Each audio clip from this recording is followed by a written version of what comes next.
It's Ulster final week, and it's a jam-packed episode 42 of the Monaghan Way with myself, Sean McCaffrey, in association with Northern Sound. Now, there's only one show in town this week, and that is the Ulster final, but it comes in two parts. We have the ladies, of course, taking on Cavan on Saturday evening at 5pm in Brewster Park in Enniskillen in the intermediate decider, while on Sunday it's in Chernock's Park, Clonus at 4:15 for the men's senior final, Monaghan, of course, against Armagh. We're going to be focusing on those games for the next 40 plus minutes or so. If you're joining us then in the car or out for a walk, jog or run, or maybe lounging back in your favourite chair with a cuppa or maybe something a bit stronger in your hand, enjoy the build-up as we travel the length and breadth of the county, hearing from players, management, ex-players and anyone who has a part to play on the big provincial day. So where to start? Well, it does be noted that it's ladies first. Mind you, in the present day that could be seen as being sexist, but I don't think it is. It's just good manners. So let's look ahead to the Ulster Intermediate final on Saturday evening in Brewster Park as Monaghan take on Cavan in a good old-fashioned derby. The ladies recently held a fundraising event on O'Gorman's SuperValu in Carrickmacross. Fergal Monaghan went along and chatted to a number of the playing panel, and first up was team captain Rosemary Courtney, who noted the rivalry there is between the neighbouring counties. Yeah, we have a good rivalry with Cavan. They got the win over us in the league this year, which we were disappointed about. So it's good to get another crack at them a couple of months later. But we got the win over them in the All-Ireland series last year, but they got the win over us in the Ulster campaign. So it's tit for tat between us and Cavan every single year. Yeah, look, we're here in O'Gorman's shopping centre here in Carrickmacross. We're raising some buns and different things going on as a 50-50 draws, which is brilliant to see you getting great hope while here. But I suppose getting to an Ulster final and an ends in the Ulster final and against Cavan as well, you know, it gives the county a great lift. And, you know, it's something that you've had some big days in your career, and this is another one. Yeah, I think this is the first time in 10 years that the men and women have been in Ulster final together, so that's a big buzz. I kind of highlight, since men are in Ulster final, it kind of does nicely highlight for the ladies. I know I work in a field and the kids are asking me about men, but it helps me talk about the ladies. Amy going to go to the ladies final. And again, saying that we're in Ulster final, which is great, intermediate. But 10 years ago, I won my first senior Ulster title, so it's getting back to the senior campaign where we want to get to. Yeah, and they're not far off that Decade Mayo and stuff like that in this year, the senior team. So you know you're very close, and that intermediate senior grade, you know, it's a lot closer than it is. So Monaghan are in good shape, but obviously the big battle is getting there and beating Cavan, which won't be easy. Go to a manager, end up landing in Cavan man as well. They have someone behind enemy lines as well. Yeah, there's a few Cavan people in our background team, so he would have managed club teams in Cavan a couple of years ago too, so he'd obviously have a good fight into some players. It's helpful in some cases. And tell me, the semi-final against Puckeen, a 5-point win, a big win, and you've got a great kind of blend in the team this year of, you know, some very experienced players, like you said, we mentioned 10 years ago when you lifted your first Ulster senior title, and then of course got players coming from the minor side as well. Yeah, no, it's a great dynamic. Also, we actually had a few injuries in the day, but I think everybody's back bar one or two, so it's good to see that in the giant game that we actually had our starting 15. So, yeah, it's good to transition the younger girls in. I think before 3 or 4 girls for on the minor team last year were playing in the giant game. So it's good to see that. They need to get that experience in. But yeah, hopefully we can put on then and give them more experience in the Ulster final. Yeah, and this in the years you've been playing Monaghan jersey and I suppose in the Dunamine jersey as well, you've seen pitch changes in teams and, you know, there's new dynamic here and new leaders emerging as well, which is great to see. Yeah, it is good to see. I think it's kind of happened without people even thinking, because we are a young group. So you have, like me, I'm 28, Jennifer, and Mara's a good leader. Now she came back from Australia and she has great insights from the professional athlete side. So she brought good insights into our team. So a lot of the younger girls just stepped up naturally, which is great. Yeah, absolutely. Well, look, Ulster final, Cavan, it's a local derby, and you know each other so well. How does that feed into how you prepare for a game like this? Yeah, I think it makes it interesting. You kind of want to beat them even more when you do know them. And I'd say they're the same as well. Yeah, it's just another game at the end of the day. Absolutely delighted to be joined here with Anya Lockman in your local hometown here. You're doing a bit of fundraising and the 50-50 draw and the kids pulls around here in Carrick and O'Gorman's Shopping Centre. But on you, as I say, a Carrick Emmett player of note, had a great season a couple of years ago, and you've ticked on now into the county setup. How are you enjoying playing with Monaghan? Yeah, loving it this year, Fergal. Yeah, we had a great year there 2 years ago.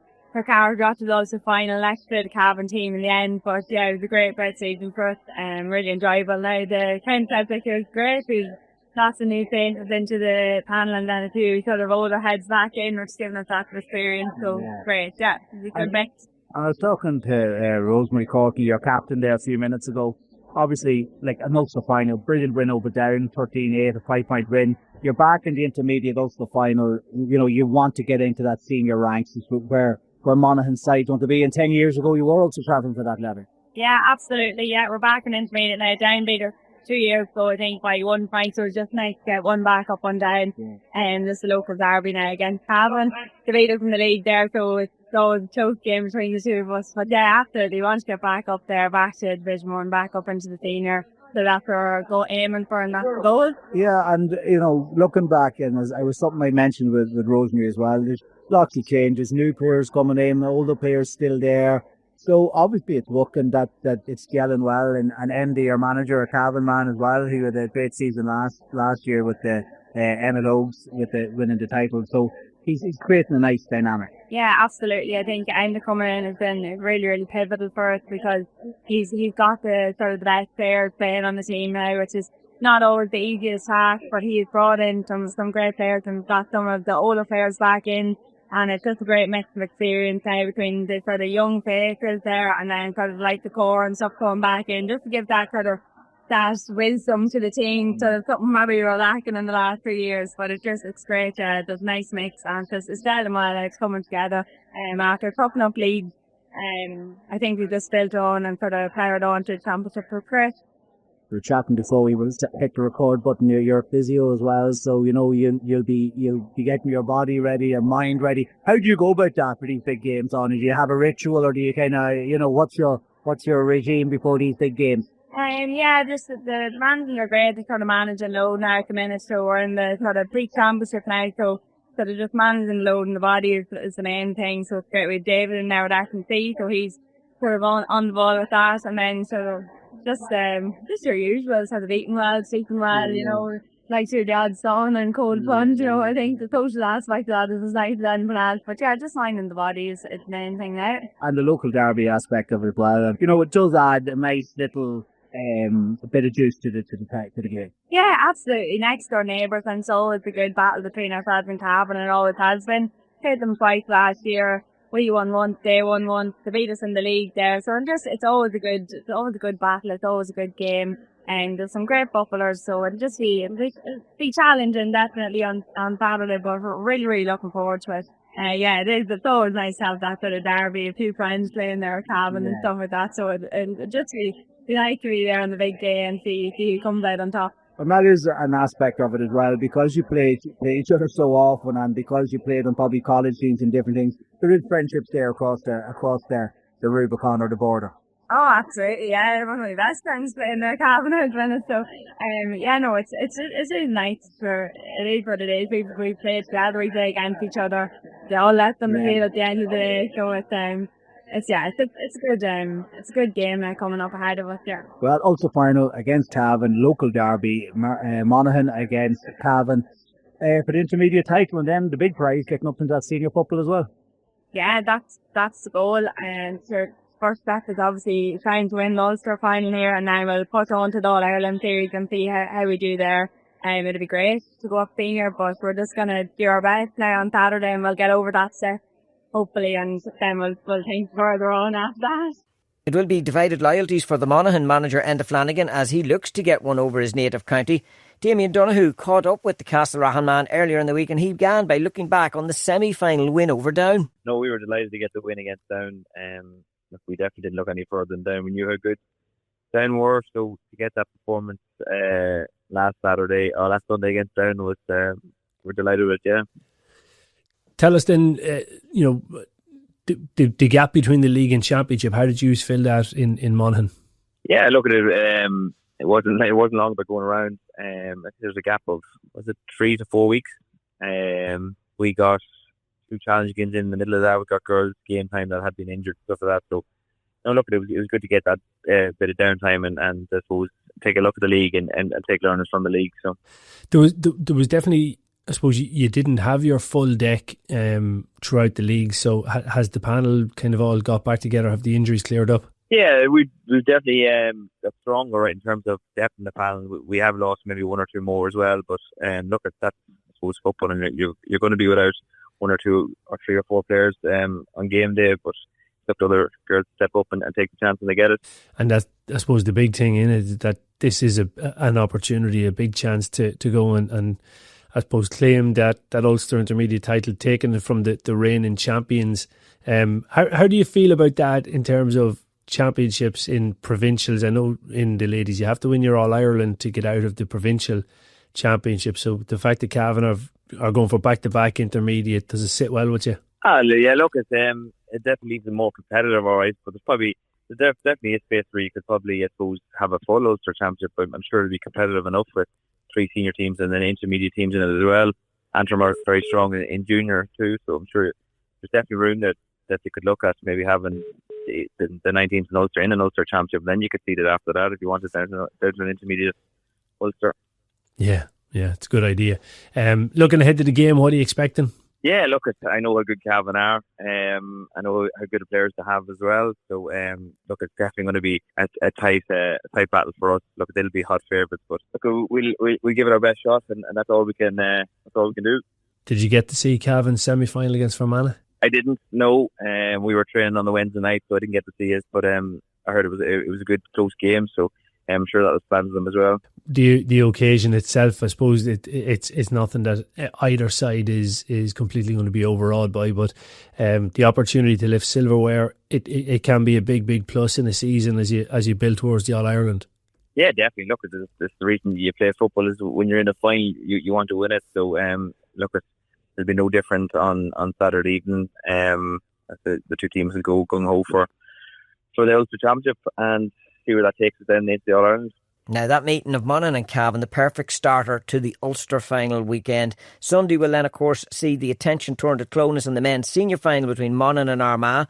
For the Orchard County, it's their 4th final in a row as they look to lift the Anglo-Celt Cup for the first time since 2008, while Monaghan are back in the decider for the first time since 2021, with their last success being in 2015. Now we'll be hearing from Gabriel Bannigan from the Ulster Media Day shortly, but before that, a look at the team that the management have named for Sunday's encounter. And it sees the return of a number of key players as well as the inclusion of Max Maguire from the under-20 panel. The team announcement was made at a joint fundraising breakfast morning in the Four Seasons Hotel in Monaghan and the Shirley Arms Hotel in Carrickmacross on Thursday. Rory Beggan will make his 5th Ulster final appearance in goals with Dara McInerney, Ryan O'Toole and Dylan Byrne in the full back line. Cameron Dowd, Killian Lavelle and Desi Warder in the half-back line, with Micheál McCarville and Carl Gallagher at the centre of the field. Aaron Carey, Micheál Bannigan and Stephen O'Hanlon make up the half-forward line, with Conor McCarthy, Andrew Woods and Stephen Mooney completing the starting 15. Now Gary Mohan is named on the bench as he returns from injury along with Ryan Wiley, with Ryan McInnesby also included in the match day 26. And Max Maguire, who showed fine form for the under-20s in their run to the Ulster final, he's been rewarded with the place on the match day squad. Louis Kelly and Fionn Carlin miss out through injury. Now, in the earlier part of the week, I had a chance to chat with Gabriel, and while it was a difficult Division 1 league campaign with relegation on the back of 7 losses, the Almullen man remarked that he always had belief in the players. I've never lost belief in the players, Sean, and I said that right through the league. Look at our performance in the league, we weren't that happy with them, but there was a context. We did have an awful lot of lads missing for one reason or another. There was 20 players who played football for Monaghan in 2025 that wasn't playing during that league. But there was about 12 of that 20 who were injured and that I was hoping to get back. And we got 7 of them back for the Cavan game. 3 starting, 4 on the bench. And there's another few hopefully making their way back for the Ulster final. To be in contention for a place in the 26th. So we have gradually got stronger and better over the last 5 or 6 weeks. Whether we can eke out enough improvements in the next 10 days to to be in the mix with Armagh coming down the stretch. Time will tell, but we're going to do everything we possibly can to try and make sure we are. It was interesting, and I'd be listening back, obviously, to your different conversations that you would have had with Fergal after all those games and even in the championship. The one thing that kept coming up was interesting to note by you was the performance, and you said you could see the performance. You could see when Monaghan played ball, got hand on ball, that when they put it together, while the results mightn't have always went in your favour the early part of the year, you knew the performances was there. Yeah, the Roscommon game, round 2, the Armagh first round of the league was very poor. We were very flat, very poor. Didn't get anywhere near it. Roscommon was a lot better. We there was a couple of big decisions went against us in that game. There was a goal that Ryan O'Toole scored that was disallowed. We had and then we coughed up a couple of goals through poor errors from some experienced players in that game. That cost us, but it was actually quite a good performance against Roscommon, and you see what Roscommon has gone on to do since. We could have been a lot closer if not beat Roscommon that day. The Mayo game was a bit of a we got hammered by Mayo, but actually we played very well in the first half. And a couple of decisions went against us, big moments, and I remember a gale force wind blowing in the last 10-15 minutes of that first half, and Mayo kicked 4 2-pointers. And in the second half, there was no wind at all when we were supposed to have it. So it was as if everything was conspiring against us at that time. But and we were short an awful lot of players that day, including Rory Beggan. We went to Croke Park to play Dublin, and we played them off the pitch for an hour, and we left 6 goal chances behind us. But we should have beaten Dublin that night. And then we went down to Kerry, and I'm on the record as saying only 7 of the 26-man squad in Kerry had played for Monaghan the previous year. And after 57 minutes, there was only 3 points in it. So that might sound as if I'm clutching at straws, but it's more a case of stating the facts and being realistic about what we had and how well we were doing. We were actually making some very good progress, and there was some green shoots in terms of some of the new players. We played Galway in Inniskeen, and I actually would describe that Galway performance in Inniskeen as not dissimilar to the performance in the Athletic Grounds on Saturday evening. We were flat and timid in the first half, and I couldn't understand why, and I couldn't understand why on Saturday evening either. But second half we were brilliant and really fought back against Galway, and we ended up losing that game by 4 points. But it was a hell of a performance in that second half. Against Donegal in the last round of the league, we actually played very, very well, and we looked as if we were going to beat Donegal. And then we made a mistake. Rory actually made a mistake coming out with the ball about 10 minutes from the end, and Donegal got a goal off it and they ended up winning that game by a couple of points. But it was a very, very good performance in the last round of the league, and Donegal went out and hammered Kerry the following week. So what I'm saying through all of that was that yes, there were green shoots. The biggest green shoot that I saw emerging through the league was the fact that we were getting valuable big game experience into some of the newer boys in the panel. We handed out 16 league debuts. We handed out 5 Ulster Championship debuts against Cavan in the first round, and a couple more off the bench. And we kicked 27 points, and we beat Cavan, and we'd lost our previous 3 championship games to Cavan, so that was a big win and a big boost. And then at the weekend against Derry, Derry had hammered Monaghan teams in 2022 and 2023 in Ulster semi-finals, and it looked at half-time as if that might be another hammering. But what character that we had in the squad, and I think that character really shone through. It was an incredible effort in the second half, and again an extra time from the team, and obviously crowned by those majestic moments at the end of normal time, at the end of extra time, in terms of the 2 big clutch kicks that won the game and got us to an Ulster final.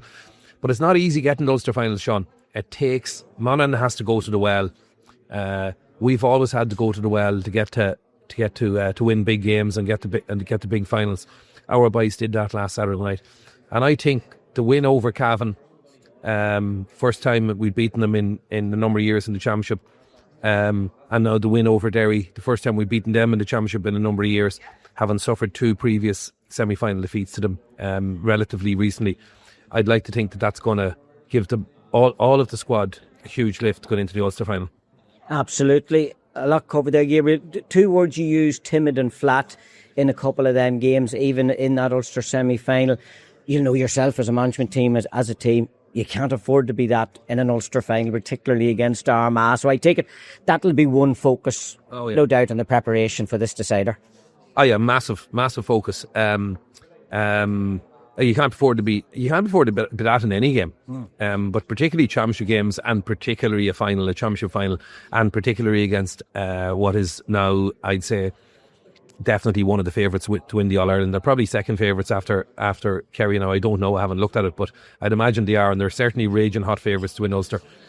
But Armagh, what's this, their fourth Ulster final in a row? They were All-Ireland champions 18 months ago. Armagh are a serious outfit. Very, very athletic team. They've been described after the weekend as a machine. They certainly are a well-oiled machine. But we will prepare very well. We'll prepare for what we know about Armagh and see in their performances. But we'll be preparing very much our players to go out and do themselves justice and play to the best of their ability and impose our game plan on the game as well. So I'm looking forward to that. It's just brilliant to be going out to manage a team in the Ulster final. And the biggest thing I want is that the players leave it all on the pitch and do themselves justice. If they do that, I think everybody, me as the manager and the entire management team and all the Monaghan supporters, if the players do themselves justice and leave everything on the pitch, whatever the result, I think we'll all be proud of them. I'm sure you were there back in 2013, 14, 15, and then obviously closer then when they were in Croke Park as well. Would this have been something that would have been in the back of your head one day? You'd love to be there, the Banish store on the sideline, to be leading the team into St. Cernach's Park? Well, definitely when I got the job, that would have been one of my main goals and ambitions from the moment I got the job a couple of years ago, Sean, or from the moment I got involved with Vinny 2 years previous. Would have been one of the main ambitions would be to be part of an Ulster final day with Monaghan. So yeah, I'm really looking forward to that. It'll be a special day, and it'll be an absolute honour for me to manage the team and lead the team out that day. Another thing maybe that's within your arsenal, Gabriel, that we have over other teams, and maybe this is the one killer punch you have, 2-point scorers, very evident. And again, I was listening back at half time, 10 points down, when you mentioned the Fergal, you said it didn't overly concern you that. You reflect on it's still only 5 points in the game if we can get our 2-point shooters within range and get the scores. And that was the case. That's what happened. I think you finished with 8 2-pointers at the end of that game. Obviously, 2 big vital ones coming at the end of each part of the game then as well. But to have that arsenal, to have that in your capability, and not solely relying on one player, you have a range of players that can bring them scores for you. Yeah, no, absolutely. And the what I said to Fergie was apart from me knowing what we had in our dressing room, I knew we hadn't played well in the first half. So that was the thing that gave me hope, was that if we could just get the players to go out and perform to their best of their abilities, with the scoring ability we had in our team, I was confident that we could claw our way back into that game. And whether we were able to do enough to win it, that obviously we were going to do everything we possibly could to do that. But it was more about just getting the players to go out and perform and leave everything on the pitch, because I knew if we did that, the scoreboard would look after itself, and thankfully it did. Now, Captain Micheál Bannigan was also in attendance at the media day, which came a few days after that epic semi-final win over Derry. And Micheál admitted at one stage during the course of that encounter at the Box Athletic Grounds, it looked like he wouldn't have the honour of leading his county out on the big day. Didn't look likely for a long time now, and Saturday evening against Derry, we definitely made it a lot harder on ourselves than we probably could have. But yeah, really looking forward to also final at Clonus. Absolutely. The thing about it, and that Derry game, we're between the two at the moment. Obviously, the coming down of a semi-final and the building up to a final here as well. But I'd imagine the whole drama, all that was associated with that semi-final down in the Box at Athletic Grounds, coming from 12 down, the extra time and all that was with that as well. It has to have taken a day or two for that to even just to seep back out of the body. It probably does with a lot of wins. Like you enjoy the win, but listen, I think on Sunday I was definitely back down when you watched Armagh. You know what I mean? Like, because it sort of struck you back into reality. This is what you're facing, and nearly from watching Armagh, the whole focus was on them. And listen, how are we going to stop them, and how can we maybe try and get the better of them in some areas? So I think probably from Sunday, the whole focus was on. We trained Tuesday night, and it was firmly on setting our sights on that. Absolutely, and that's what you have to do, as you said. It was only a semi-final, it was won at the end of the day. There was no silverware handed out on that. Did you get to Clonus on Sunday, or did you take the comfort of watching it at home? Or? No, I watched it at home. I think there was enough. I was actually in Blaney on Sunday getting the coffee, and the traffic going through the town was unbelievable, so I was really happy I didn't have to sit in that to go to it. So no, I watched it at home. Right, and as you said, a lot to take out of that, and we will look forward to that. But from the start of the year, it has been well documented in regards to the league and the injury concerns, the results, the relegation. And you seem to have turned it around now in the championship. And it is noted, in fairness, anytime we talk to players, and particularly to the manager, Gabriel, the return of a number of key players from injuries, but the experience that was gained, even though the league didn't go in your favour, the experience that was gained, particularly for fringe players that got in and claim places. Yeah, 100%. And I don't think it was turned around just in the championship. Like, I think if you look at our games in the league, like, yeah, we had a couple of bad ones, like, especially early on and that, but the Dublin one, we probably performed quite well and we were lucky not to get the win. And then I think if you look back to the second half against Galway and Enniskeane and the game against Donegal and Clonus, I think we were really building a performance, and there was improvements throughout the league. Like, and as you said, that was so important, and to get boys game time as well. And I think then, we obviously got the win in the championship, but I think the hard work was done. We would have looked at ourselves a lot during the league, and there was a lot of tough questions asked. It was a hard time.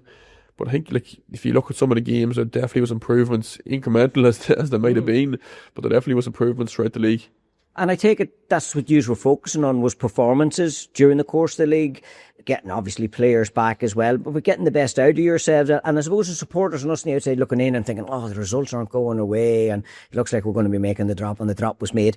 You were more focused in regards to, naturally enough, as a group, towards what you could get out of yourselves. Yeah, 100%. Like, I'm stripping right back to just working hard and running and stuff like that. Like, sometimes when you look back at the clips of some of the games, it was really just as simple as that. Could we just work harder for each other? Could we get more tackles on? And then a lot of the stuff falls from that. But yeah, we definitely did. We looked at a load of areas we could improve on.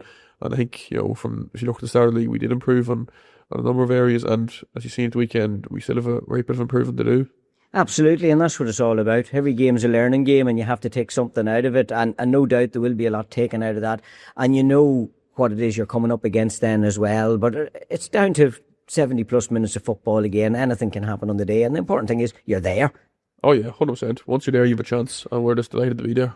Absolutely. How big of an occasion is it for you as the captain of the team as well, to be leading your team out? I'm sure you're looking forward to it.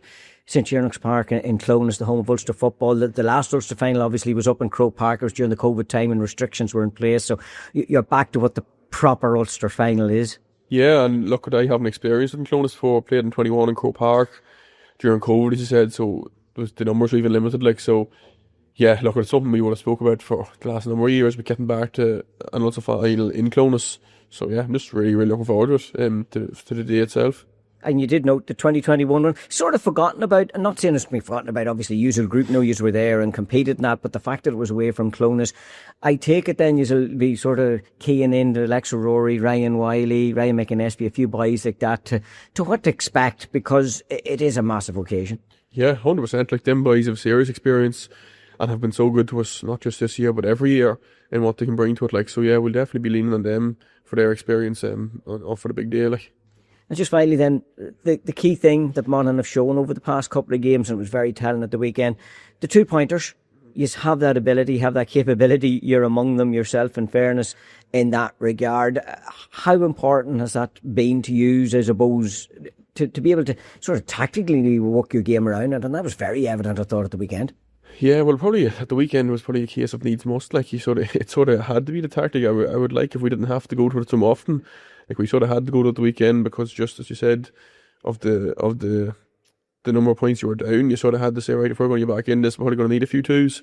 Yeah, we have that ability. We have loads of players in the field that can take that 2-pointer, no more so than Rory, obviously from the frees. But listen, yeah, it's a part of our game. I would like us not have to use it and not have to rely on it as much, maybe at times when you're facing into a lead. But yeah, no, we definitely have the capabilities of kicking them. Yeah, in fairness, Gabriel noted at the conversation afterwards, 10 points is not insurmountable now in a game. He says it's similar as 5 points because it's only 5 scores you have to get as long as you're getting outside that scoring arc. Yeah, well, that's if you kicked them. You know, you could very easy, if you kick 5 wides from outside the arc, you could say, well, listen, we could have got 5-1. So, you know, when you're kicking them, it's easy to look at it that way. And was there ever a discussion between yourself and Jack, that sideline ball over on the far side? What was the decision? Was it always Jack? Because I would have envisaged maybe it was your side of the field then as well, right footed kicker. But I take it you said decisions made. If a situation like this arises, we know what we're doing. No, I went up to Jack, and Jack said to me, will I take it? And I said, yeah. Because to be honest, I don't think I would have the distance from there. It wouldn't really be my sort of long range kick, and I wouldn't have the distance for it. So Jack said, right, give me a good ball. So if you see it, I ran around the back of the goals, and I looked at 3 or 4 balls, and I lifted the hardest one I could get and took it out to him. But I'm not trying to claim anything on that now from what Jack done. But yeah, that was the conversation. Jack said, give me a good ball, and that's all the input I had on it. An incredible score, in fairness, for anybody of any team to have seen and witnessed what he done. Yeah, unbelievable. Like, Jack has that in the locker. Like, I've seen Jack do that in training, you know, a number of times. Like, you know, as Rory said after, I had full confidence in him. If there's any man on the pitch I wanted kicking that ball, it was him. Like, I've taken you have been trying them at the training pitches since. So we'd underage training there in the earlier part of the week. What was the first thing was done? The bag of balls would be taken over to the side, like, and everyone was trying it. Yeah. No, in fairness, there's always a few boys hanging on at the end of training, and as you're walking towards the dressing room, you get close to the sideline. There's always 1 or 2 swung, but yeah, no, nobody's getting connecting with them with Jack like Jack does. Now, St Ciarán School in Clonus are counting down to the Ulster final as their own town prepares to host the Blue Ribbon event of the provincial GAA year. A number of players called into the school in the earlier part of this week, and Matthew Monaghan from our newsroom went along to have a chat with the teacher, Micheál McCarville, the local lad, Cameron Dowd, and the big man himself, Rory Beggan. The first 3 Ulster finals that came in a row when I was just starting out, so again, I was very nervy. Probably didn't appreciate the build-up and stuff as much. He's probably trying to, if you're listening to the elder players, you're sort of not trying to play the occasion and stuff. So I think now, as an older head, you enjoy the experience, you take it all in, like stuff like this, and that you have to realise that there's a lot more going on outside the bubble, like that you're in. So I fairly enjoyed the last week, and I'll surely enjoy this week, and I'll not be hiding away in the house. Like, you know, you'll take it all in and, you know, use it as fuel to get over the line. The question on everyone's lips about you this week is, have you seen the billboard? Oh, did you? Yeah. I thought it was AA at the start now, but I don't think it was. And what are your thoughts on it? Okay, it's a bit of a laugh, yeah. I said people, it's another way of marketing GA, and in fairness, upstairs, downstairs, have got their bit of marketing out of it too. Like, but it's funny, and it's good to see a bit of personality of it, you know, when it comes to it, like, you know. Yeah, and Cammy, for you, your first time at it, it's special because it's at home. You know what, all the work that goes in behind the scenes on a match day like that, and now you get to step out in the field and do it on the other side. Yeah, look, it's, as I said to the students there, it's a dream come true. Like, I've probably been to every Ulster final since I was 7 years of age. Like, so getting to be part of it now, and the other side of the wire is going to be very interesting. I'm looking forward to it. Like, but yeah, I can't wait. You're not around to work in the shop for it Sunday? No, not just yet. But I was seeing if there's shortage of tickets. I say there's people looking for tickets. There's plenty of high vis vests about if I just want to work in shops or do stewards. So that's one way of getting in. There's your good plug for the club done. Yeah. No, the club put in plenty of work, so they'll be buzzing now, especially wearing it as well. So we're in St Ciarán's primary school here. You mentioned you remember Finzi Kelly coming in 2013 as a young fella. That it must be great, like, you know, coming back to your roots like that. Oh yeah, it is. Like I was saying, like, it seems a lot smaller than it was whenever I was here, but it's always good going back to where you started and stuff like that. So yeah, it's a pleasure coming back. At least you're doing something right when you get to do things like this. And I'm sure, Micheál, is it surreal for you having the kids smiling up in you, laughing at you like that?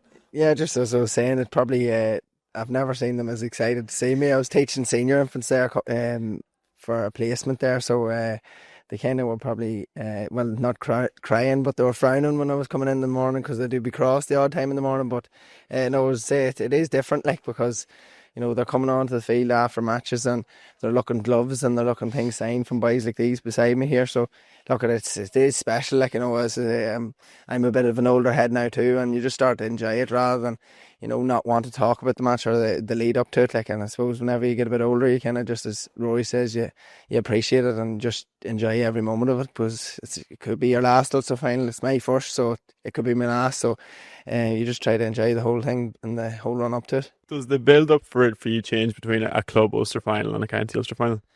It would maybe just a wee bit, just because I was probably spending an awful lot of time in Henry's, so I was probably in it every morning, and you're seeing everybody that's going to be at the matches all the time, but not really. Like, I think obviously having a family that's mad into sport, and Dad played with Monaghan and different things, so you're going to pick up different things like that from them. And but as I say, I'm not shying away from talking about it. That obviously you don't want to get too into detail about the whole thing because it might get on top of you a bit, but not really. I think it's just it's another game, and obviously this one is a final and there's something up for grabs at the end of it. But I don't think it changes the whole pile. It's just another game of football, is the way I look at it. We're just out of the Four Seasons Hotel here, breakfast morning, of course, building up, looking forward to the Ulster final this weekend. With delight in the company of two former players from Monaghan and Armagh. We have Aaron Kernan, obviously, of Armagh, Darren Hughes of Monaghan here as well. I suppose first things first, Darren, I was just thinking, upon the completion of the league and how that had went, did we ever think we'd be gathering ourselves together for a big breakfast and counting down to an Ulster final from a Monaghan perspective? I suppose we always keep the bright side out. There was always hope. Like, I was at the last game against Donegal and Clonus, and it was a decent performance by the lads, so you could see they kicked 3-15 that day and missed a lot too, so you could see that there was something. It was after a poor league, so leading into the Cavan game, I suppose it was the big game for both teams, and it was probably going to make or break their season. So got over that, and then Derry, there's always a chance, but here, given the circumstances, been 10 points down a couple of times, you wouldn't have foreseen what was going to come after that. But no, we would always lived in hope as players and supporters, and you'd have been looking at the draw and potential permutations, and you'd been hoping whatever path you could make towards an Ulster final, and the boys have navigated that this year. So here, they can do no more at this stage, but it'll be all about the performance now Sunday. I suppose Monaghan surprised a lot by being there. Aaron, there would have been an expectation that Armagh would be there. They are there. Fourth Ulster final in a row. Again, as both whether you're a player or a spectator, once the draw is made, you do start looking to see potentially what could happen. To be fair to Armagh, again, the whole chat probably would have been that it would have been them Donegal semi-final. That didn't materialise again. So they are where they would expect to be, where they want to be. I think they're coming into it in a good place, just in terms of form, and I suppose in terms of how they've dealt with any injury setbacks that they've got. It really is next man up, which is hugely positive to know if you're trying to coach and look after a team, that players have the capability of stepping in and still doing the same role. So yeah, very excited as I suppose as a supporter, and an exciting weekend to look forward to for those players. But just as Darren mentioned earlier today, it is really for this group all about winning and getting that Ulster medal this weekend, because there's no one in the group that has it as a county as a whole. I know they won the All-Ireland a couple of years ago, but just there'd be something special about picking up silverware in Clonus and the crack and the buzz that comes with it. We've had a couple of very sorrowful days, long days, going to penalties in Clonus, so I'd rather if it didn't happen, and we'd happily take Kennet this weekend from 1 point on. It's an unusual one maybe from an Armagh perspective, because in your time when you were there at the county, they were coming around, and they were being won as well. You just went on that run in the early part of this century to where you find yourself 2008 from the last time the Anglo-Set was actually in the Orchard County. As you said, I know the All-Ireland has been there, but still an awful lot placed on lifting an Ulster title. Oh, absolutely. I came into that Armagh team that had started in 99, 2000, 02. Ended up winning another 4 at that stage. There's absolutely no chance after Fermanagh and 08 that you'd be thinking we'd be going this long before the Anglo-Celt was back. That's the reality. It has, to be fair, this past 3-4 years, you could see a real good group building and getting so close. But for them, yeah, you'd like them to be able to just get across the line, tick that box, because it's a very unique and important medal that means a huge amount to us all here in Ulster. And it's one that, yeah, you just love to see those players that whenever they do finish up, that they could definitely say up they've one in the back pocket to enjoy and savour. Yeah, you did note as well, finally, St Shannonside Park, Ulster final day, because the couple that you were involved in, there were massive occasions up in Croke Park, sellout crowds, the big rivalry that was with Tyrone, but you always said you savoured the one most maybe that was in Clonus. Because that's what we grew up knowing. You went to Clonus for Ulster finals, and again, that was, you're only going as a spectator or a young kid growing up. So for me to win that one in 08, I know it took a replay again at that stage to get over Fermanagh in it, but that just meant that we got 2 bites at the cherry. We got the experience, the buzz of Ulster final twice in Clonus, but there's just something so unique, and it's just that cauldron that I think as a player you just enjoy and savour, and it's unlike most fields within the country in terms of you're just down off the road, the noise stays in the ground, and like I said, it's just something that you always dreamed and wanted to do as a young kid growing up. So they've had the opportunity to go and do it and been fortunate enough to be successful. Hugely privileged and something that I'm very proud of as part of. Absolutely. You've been there, featured and part of the big days as well, 13 and 15, Darren, and again, I take it that they're memories that stick with you. Oh, definitely. Now, as I say, mentioned earlier, that the parade beforehand is just something to be savoured. Like, it's all the times we've been in Clonus from a young age, supporter or playing or anything, but to have a full house in Clonus and doing your parade, walking around and taking it in, and obviously you have to go and perform after that, but it's, I suppose you're fulfilling childhood dreams at that stage. But yeah, it's a big day for the lads, but here I'm sure they'll be fully focused on performance in the day and hopefully getting the result. Absolutely. Just finally, team announced this morning, I must say a very unique occasion. Gabriel Bannigan joining us live by video link here to give us that information.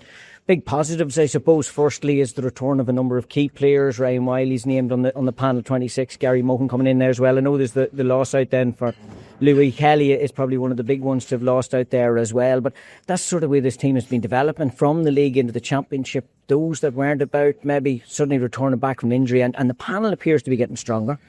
Yeah, here Louis will be a big miss, but I think it's part and parcel of the game now with the quick turnarounds, that if you do get an injury, you don't have that time to recuperate from them. But yeah, Division 1 is tough as it was, and a lot of lads, I think there was 15 or 16 debutants, and got blooded at top level football, and I suppose they got exposed maybe to certain extents as well. But it has stood to them in the last two games, and but here you have a bench there that you have options, given certain scenarios. You have Bobby McCall, Gary Mohan, Ryan McInnesby, Jack McCarn, Ryan Wiley, to name but a few. So Monaghan will be looking at how can we stay in this game for as long as possible and get it down the stretch, and then we have these boys to call on to see what we can do. Absolutely. One name that is in there, Max Maguire, taken in from the under-20 team. You're very familiar with this man, obviously, with Scotstown and that as well. Even just to be included in that panel on Ulster final day, an incredible, exciting prospect, obviously from his perspective, but even from Monaghan's perspective as well.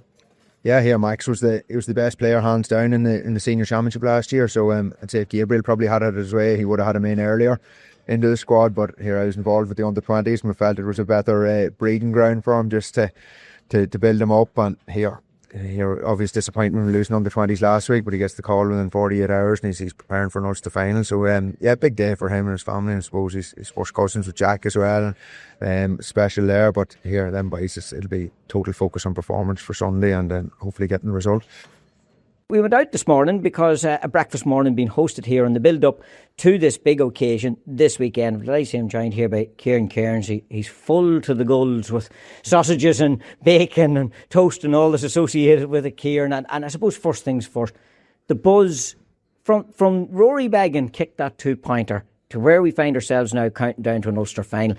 The county has been on a high. There's just been a genuine buzz right throughout the county. Yeah, it's phenomenal, Sean, so it is. And just the big breakfast morning here that we all enjoyed this morning just obviously adds to that as well.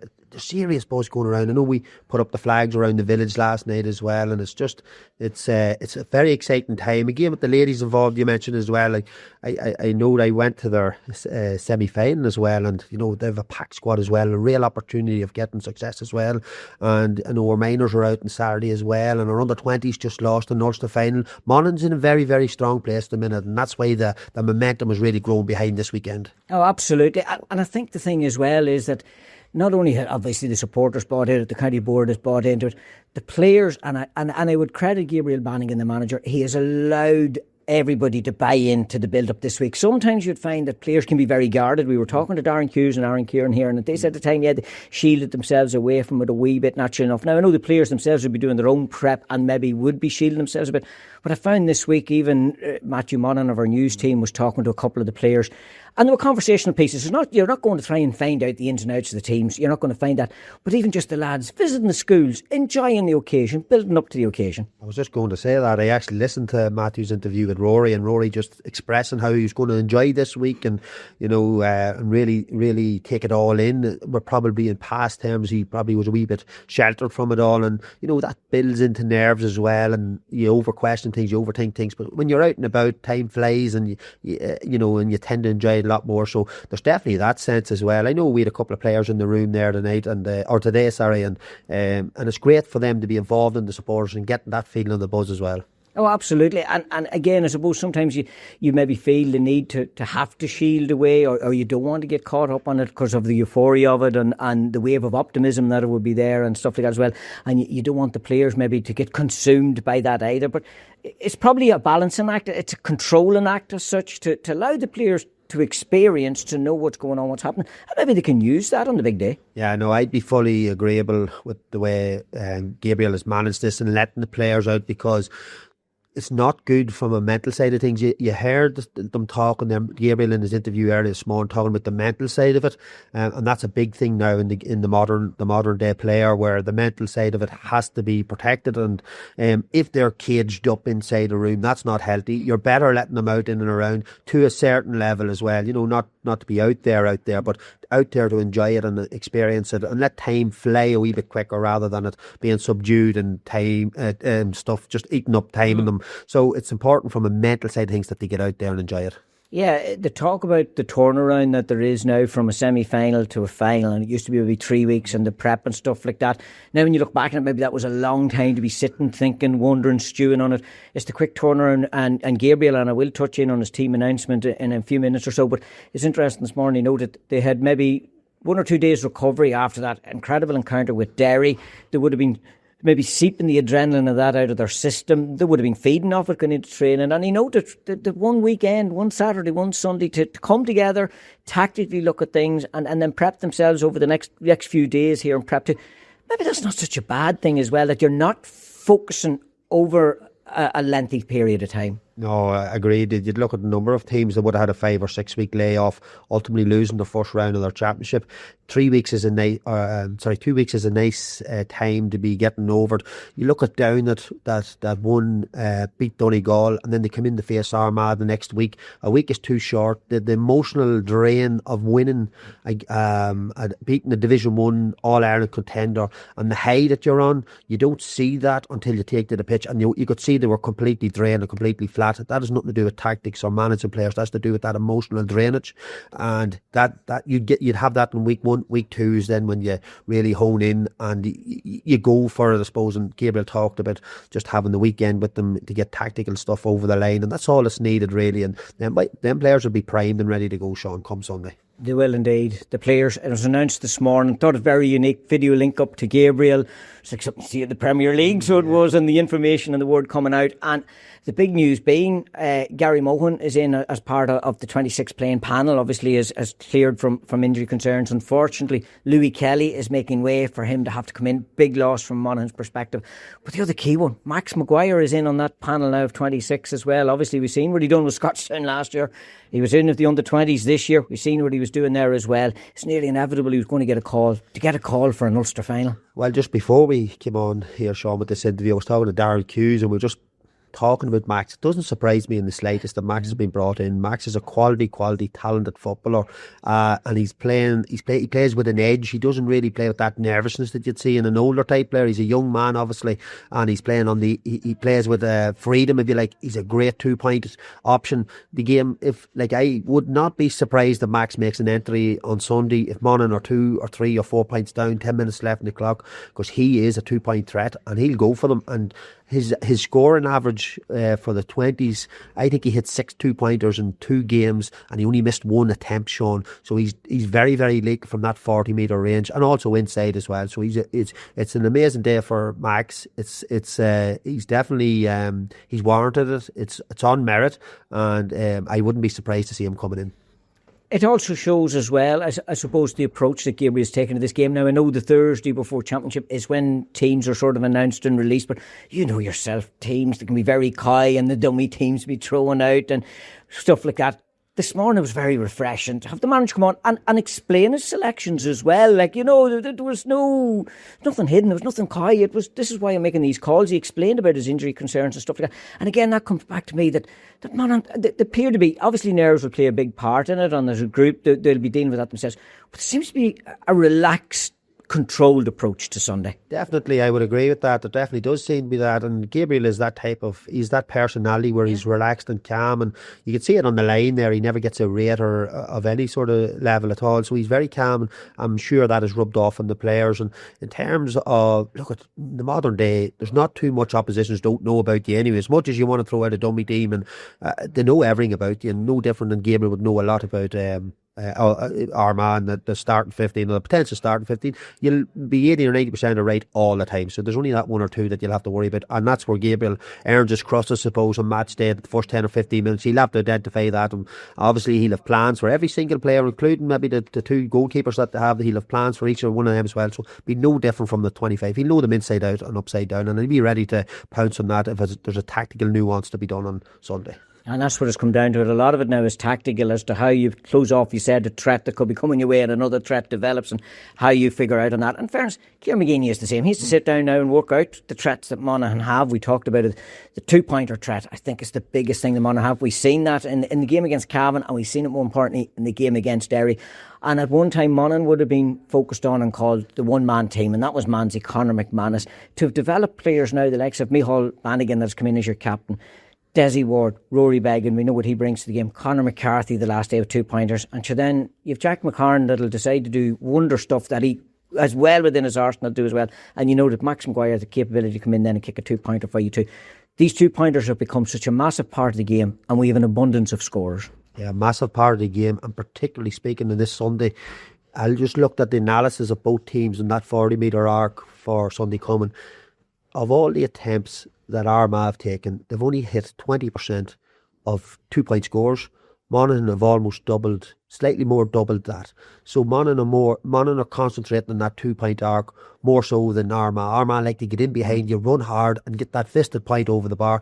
I know there's a lot of talk around the fisted point. Armagh take a lot of them and not going for the goals that much, but to prove that they can do that again down obviously, but that's the difference. If Monaghan can control that 2 point arc, and if they hit their average conversion rate, which is around 46-48%, that will, for me, be the difference, because Armagh don't show that sort of level of success in the 2 point region. Tactically then, that's maybe where this could be set up. Monaghan have to be very, very tight inside the 40-metre arc, inside that area. As you said, it's an unright amount of fisted points that Armagh do take. And it's interesting, someone analysis picked up as well, that when they get into that position, it's the control of averages, that if they can't kick, they're going to point, and they're taking it on their stronger side. They're going to shield the player off, they're taking the point, because at the end of the game, points count. Anything that goes over the bar, under the bar is always going to count for you. So you'd imagine Monaghan will be trying to clog up that area to stop that. But on the flip side of it, Kieran McGeeney's going to be sitting down and thinking, we have to defend outside on the 40-metre arc. And that could open it up inside for the likes of Stephen Mooney, Stephen O'Hanlon and these guys. Absolutely. Like Kieran McGeeney, Geezer as they call him, like he is a percentage manager. You've heard him in his interviews. He talks about percentages. He's all about the high percentage shot selection area. He doesn't like taking them 2 point shots on. He wants to keep the scoreboard ticking over, and he's happy with the points. And if the goals come, great. He's not going after the twos, and that's something that's evidently clear to me, that's something that he's tactically built into this group. In terms of the Monaghan outfit, like for me, they're going to have a set defence rather than a sporadic defence. So what I mean by that, Sean, is they need to be set up in an area around that arc facing the Armagh attack rather than chasing them down, because Armagh thrive on that. It's the pace, it's the ruthlessness that's in that Armagh pack. You know, if you look at Monaghan, Torbett, Connady and even McConville, there's pace and power everywhere. And don't forget, this Armagh team just didn't come up yesterday in Lough Erne in the bubble. This team is together 10 years, Sean. They're together. They're very comfortable with the ball. They're very comfortable in their own skin. They're a very tight team. They're 4 Ulsters on the trot, all lost. They're a very seasoned outfit, and they know exactly what they're doing. Monaghan, on the other hand, that slight bit of inexperience at this level, I suppose, at Ulster may be a factor. But if they can hold it tight around the defence, shut out the middle, and double up on them couple of players that I mentioned when they need be, and don't let them drive in behind that low block defence, Monaghan have the weapons at the other end to really punish Armagh. It's interesting that the 3 games that you've seen Armagh, sort of Jekyll and Hyde efforts. We've seen against Tyrone what they were like, I'd imagine that could be the game Monaghan could focus an awful lot on to try and stifle Armagh at their best. We see them against Fermanagh. They were comfortable in that. They allowed Fermanagh to come back into it, and they learned from that. Kieran McGeeney picked up from that you cannot afford, because when it come to the down game, when the foot was on the throat, they just pressed more down on it as well. So this would be the one fear you would have from Monagh's perspective, is that they allowed Derry to build up a substantial lead. Yes, they got it back in the second half. You will not allow that to happen against Armagh. You can't. Darren Hughes noted it. If they get 10 on you, they'll get 20. Oh, I fully agree with Darren. If this is a different outfit than Derry now. This is a prime top 3 team in the country. You give them a 10-point head start, that doubles straight away. So Monaghan can't do that. An early start is critical for Monaghan. They haven't shown that early in the season. Late in the season now, the championship. They'll be sluggish and slow to get. They can't be shown that. They need to get off the mark very quick, set the tone very quickly. Another thing that we talked about too was how do you go after this Armagh kick out? Like, for me, you have to be very smart about it. Monaghan throughout this championship have been going very aggressively against opposition kickouts, where they've been going 4-4-3 and sometimes 5-4-3, and they've been really, really aggressive. I think at times they're going to have to give up the kickout and actually have a set play, set defence. So because the worry for me is if they really go after them to get over the top, we're exposed, and we have shown that sort of weakness, if you want to call it that, in the past, where we've really gone after teams that got out through is relatively easy, or over the top or through the middle, and we're exposed at defence. So I think we're going to have to be smart, play the clock, keep the ball as much as we can. Obviously, if Armagh don't have the ball, they're no threat to us. We have to slow the game down. They love the game going at 100 mile an hour. We need to control the pace, dictate the terms, and be smart about it. When you know that they're giving up the kick out, I take it it'd be short options you'd be giving out as well. You'd be still trying to clog out the midfield area, because if that ball is coming out, as you said, if it goes over the top, you're in trouble. But at least if you have the bank of players still behind, if it's coming out on the short kick out, you have 2 or 3 players to try and get by. It's a lot more hard work to get up the field. No, exactly. That's exactly what I'm talking about. I'm not talking about retreating back to 40 yards, because you just won't keep that pace up going for 70 minutes plus. So what I'd be saying was, not every kick out. Obviously, they're going to be smart about this. They're going to push when they need to push, and they'll pick and choose. There'll be triggers for that when they do that. But in terms of pushing, kick out after kick out after kick out really drains the body, the mental and the physical from the player too. So from that, just to keep the thing tight, especially for the first 40 or 50 minutes, and then really get chaotic, because we all know when it gets chaotic, Monaghan really come to the fore, and they proved that against Derry. But for the first 40, 50, 60 minutes, they need to keep it rock solid tight. And if that means giving up the odd kick out and retreating back to around the middle, having a low block around the middle area and then having the high block after that, you know you're well set up and you're going to be hard to break down. Doesn't mean that you retreat the whole way back. It means if you're in around the middle, you punish them there when they come in. You really try and get the turnover as well. Just one other thing that I will note, Sean, is too, that Armagh really thrive on is the unforced error and the turnover as well. Monaghan have to, and it's critically important that when they have the ball, that attack phase must go dead. Because the second they lose that ball, they're in big trouble, because Armagh really thrive on that as well. They do, yeah. They really work off those turnovers, as you said. You touched on it there, the goalkeeping.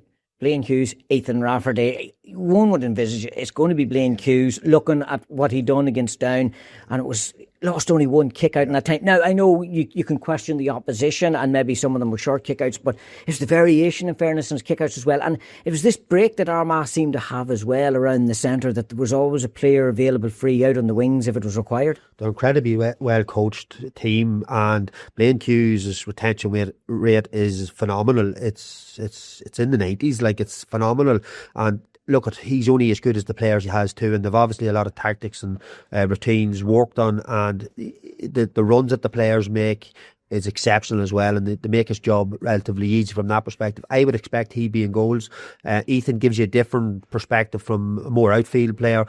I wouldn't be surprised if they made that change either. Like, if they needed to go after the kick out as well, he comes out a big physical man around the middle of the field. So, and that's another reason why I don't think Monaghan need to press every kick out, because Blaine has such a high retention rate. Sometimes you have to admit that there's no point here. Like, you know what I mean? Absolutely, and try to work something else off that. We'll go to the number one then on the opposite side, and Armagh Rory. And in fairness, this year, I found it maybe a wee bit more difficult. And again, he can only kick to what's available to him out round the centre of the field. But when needs must, he can sometimes find that outlet. when needs must, he can come out. We've seen what he done against Derry. He came out underneath the stand side, claimed that ball, beautiful pass inside to Hall Bannigan, back at the net. There's outfield players wouldn't have the capability of doing what he does. So that's what he brings to the game. Ethan Rafferty would be known more of a player to come out more so than Blaine Hughes. So tactically, that's something Armagh would be looking at as well. But are they going to try and counter something with Rory? Because, again, Rory will be one to come out. Not coming out as much as he used to, but he's picking his times and moments when he needs to come out now. Yeah, and you talk to any opposition manager, that's the first person they're honing in on to see how we can eliminate his overall influence on the Monaghan game.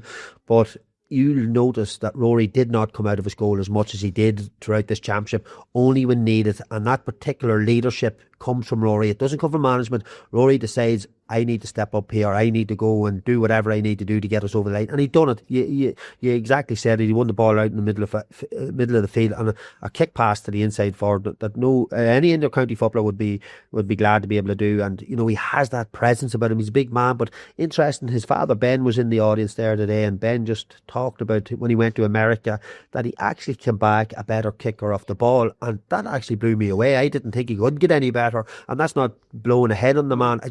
I like to talk about the experience that Armagh have and the lack of experience in fair to comments that Monaghan have. But what I will say is that we have the best place ball kicker in Ireland currently, and one of the best place ball kickers ever to play the game. And we can't underestimate the influence that Rory will have on Sunday. Absolutely. Another thing he's become as well, and he himself would have admitted he worked hard on it, he's become a great shot stopper as well. Blaine Hughes, Ethan Rafferty, Hughes in particular, would be known as brilliant shot stoppers in close-in contact as well. In fairness, Rory similar, pulled off some great saves, particularly in the game against Cavan. When he was needed, he'd done his duties as a goalkeeper. 3 1-on-1s he saved, and had he not been in goals, who knows what may have happened. Like he got man of the match that day. Well, I don't know if he did or not officially, but he certainly made man of the match that day, purely for them 3 1-on-1 saves. And that's another aspect of his game that he doesn't get enough kudos for. We all talk about his kicking off the ball, kicking off the ground, the 2-point threat, the inside play that he coming out as a middle toward midfielder. But his shot stopping is phenomenal. He's a big imposing figure, and we're so lucky to have him. And I know on Sunday he's going to have a massive influence in this game. He certainly is. Sunday it is, 4:15. Can they do it, Kieran? Listen, we have to go. We have to go with heart-head moment. Our hearts are so much wanting it. The heads is probably here or there. It's interesting.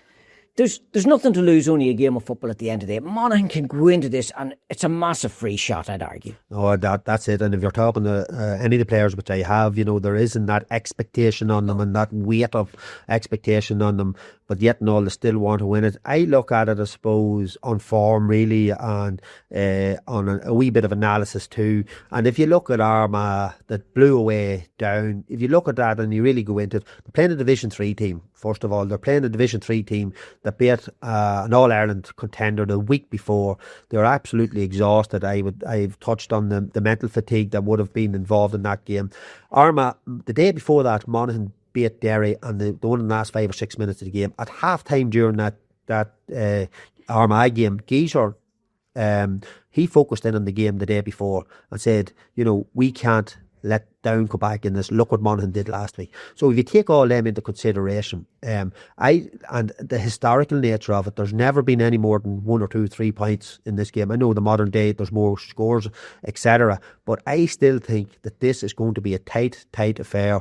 I don't think it's going to be anyway than what I heard 1 or 2 talking about in there, a runaway success for Armagh. I think if Monaghan can play the smarts, keep the ball and keep the possession for as long as they can, keep it ultra tight until the 40th, 50 or 60 minutes, and then let chaos take its place. Introduce the likes of Garland, McCarn, these quality players that we know have a match-winning score in them. Release them off the bench, and maybe Max Maguire, and see what happens. I genuinely hope that we're tight within 50 or 60 minutes, and then it's in the lap of the gods after that.